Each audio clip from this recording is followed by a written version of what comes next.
Hello po and welcome po sa aking vlog. By the way, ako nga po pala si Christian RJ ko. Ako po ay kabilang sa Persons with Disability o mas kilala sa tawag na PWD. Ako po ay visually impaired pero hindi po ito naging hadlang upang tuparin ko po ang aking pangarap sa larangan ng musika. Sana po ay masamahan niyo po ako at masuportahan sa aking musical journey sa pamamagitan po ng pag-subscribe, like, and share ng aking pong mga videos. Maraming salamat po and stay positive in life.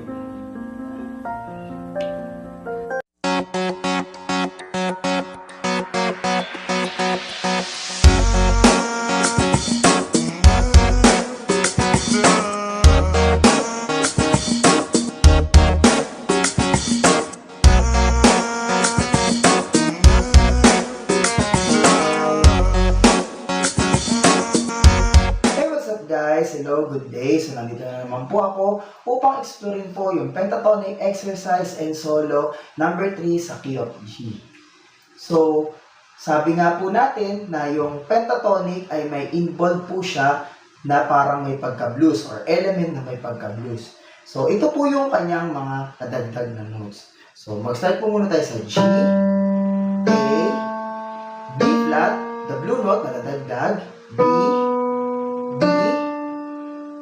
flat, blue note na nadagdag, E, F, blue note na nadagdag, and then G.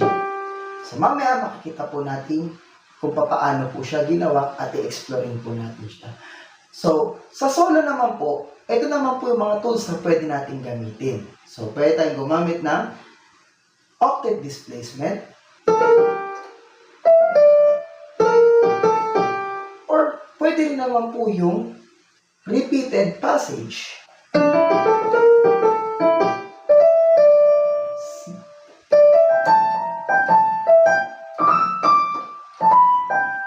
So, by the way, ito nga po pala, ang tawag po ito ay grace note.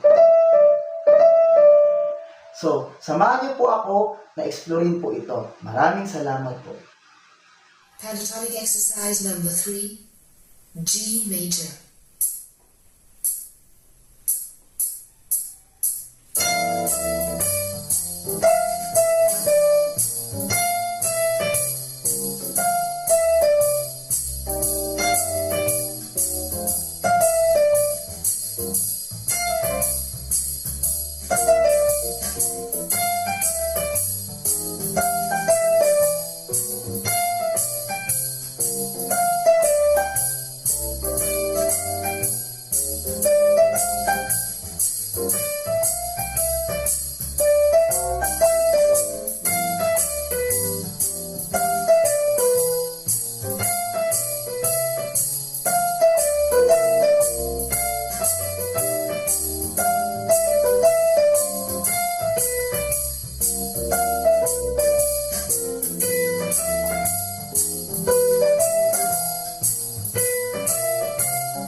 Pentatonic solo number 3, G major.